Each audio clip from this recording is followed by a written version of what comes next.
여러분 안녕하십니까. 법률사무소 국토의 김조영 대표 변호사입니다. 자, 소송 수행 사례로 배우는 재건축 재개발입니다. 이번 시간에는 추진위 승인이 무효라고 하는 겁니다. 사유는 정비구역 지정전에 승인했기 때문에 무효다. 장립총회 무효다. 그 다음에 재건축 결의가 무효다. 이런 여러 가지 내용들이 있는데 한번 살펴보도록 하겠습니다. 그동안 24년 동안 1,800여 건의 소송을 수행한 경험으로 여러분들께 정리해서 말씀을 드리겠습니다. 유튜브로 보시는 분은 그 옆에 보시면 밑으로 설명란을 클릭하는 요 버튼이 있어요. 누르시면 그 안에 저희 경력사항과 여러 가지 내용을 포함시켜 놨으니까 참조로 하시기 바랍니다. 자, 분쟁의 내용이 뭐냐 하면 조합 설립에 반대하는 자가 조합 설립 인가 후에 추진위 설립 승인의 하자를 이유로 설립 승인 처분 무효를 제기한 겁니다. 이거는 관할 관청인을 상대로 했고 조합은 참가인으로 소송에 개입을 했습니다. 저는 이쪽을 참가인 조합 측을 소송 대리했습니다. 자, 그러면 원고하고 피고가 어떤 주장을 내용을 했는지 한번 보겠습니다. 원고는 뭐라 그러냐면, 자, 이게 이제 들어오기 전에 제가 먼저 이렇게 이제 본안전 항변이라 그래가지고 아예 주장하는 바를 검토하기 전에 자격 자체가 없다, 각하사유다, 이런 내용들을 이제 본안전 항변이라고 합니다. 그러니까 실제 본 게임 들어가기 전에 벌써는 자격이 없다, 이런 내용의 항변이죠. 뭐냐 하면 추진위원회는 조합 설립이 되면 소멸하지 않습니까? 따라서 소멸된 추진위원회 설립 승인에 대한 확인을 구하는 것은 과거의 법률 관계에 대한 확인 청구에 지나지 않아 가지고 이 무효 확인을 구할 소의 이익이 없다, 이런 법률적인 판단이 있습니다. 그래서 이걸 먼저 주장을 했어요. 이건 내용 들어갈 필요 없다. 그리고 이제 내용에 대해서도 물론 얘기를 해야 되겠죠. 자, 내용으로 들어가 보겠습니다. 원고들은 뭐라고 주장하냐면, 피고 참가인 조합의 전신인 추진위원회는 정비구역이 지정고시되기 전에 추진위원회 설립 승인을 관할 관청으로 받았다. 이거는 뭐냐 하면 정비구역이 지정고시되지 않아 토지등 소유자의 범위가 확정될 수 없는 단계에서 구성되기 때문에 무효다.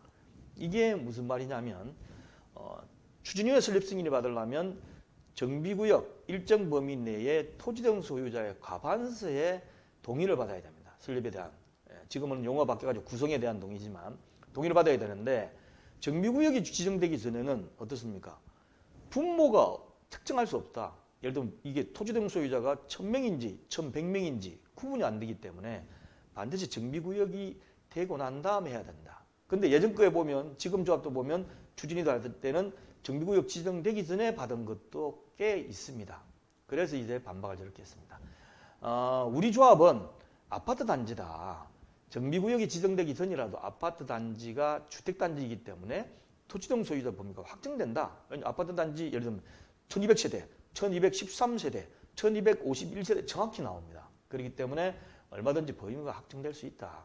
그리고 실제 정비구역 지정 시에 아파트 단지만 콕 집어가지고 정비구역으로 지정하지 않느냐. 그러니까 이거는 문제될 게 없다.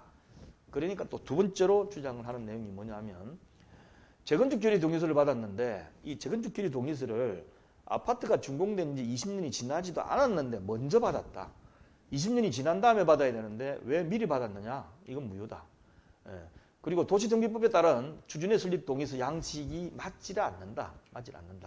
이렇게 주장을 했습니다. 그리고 재건축 결의는 창립총회에서 토지등 소유자 4분의 3 이상 찬성을 받아야 되는데 그러지를 못했다는 거죠. 창립총회에서도 4분의 3을 받아야 된다. 조합 설립을 하기 위해서 4분의 3을 받아야 되지만 창립총회에서도 받아야 된다. 이런 얘기죠. 그래서 제가 반박을 했습니다. 야, 준공된 지 20년 되기 전에 재건축 결의 동의서 못 받는다는 게 어딨냐. 그런 법 대봐라. 그 다음에 조합 설립 동의서를 토지등 소유자 4분의 3 이상 진구해가지고 창립총회를 거친 다음에 관할관청에 조합 설립 인가 신청을 하면 되지. 창립총회에서 토지등 소유자 4분의 3을 받아야 된다는 게 어딨느냐. 이거는 조합 설립 동의는 서면으로 하는 거 아니냐. 창립총회는 정관을 지정하고 그 다음 임원을 뽑기 위한 것이지, 대의원도 같이 어떻게 여기서 4분의 3 받아야 어딨냐. 사람들 4분의 3 나오지도 않는다. 이런 주장을 했습니다. 자, 결과는 어떻게 됐을까요?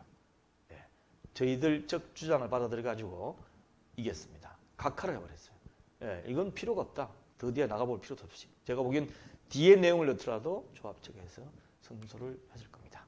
R119 시호증 케어에 들어오시면 밑에 하단에 분쟁 소송 수행 사례 이 난에다 넣어놓겠습니다. 차곡차곡 넣어놓을 테니까 100건, 200건, 300건, 1000건 될 때까지 한번 잘 참조하시기 바랍니다. 감사합니다.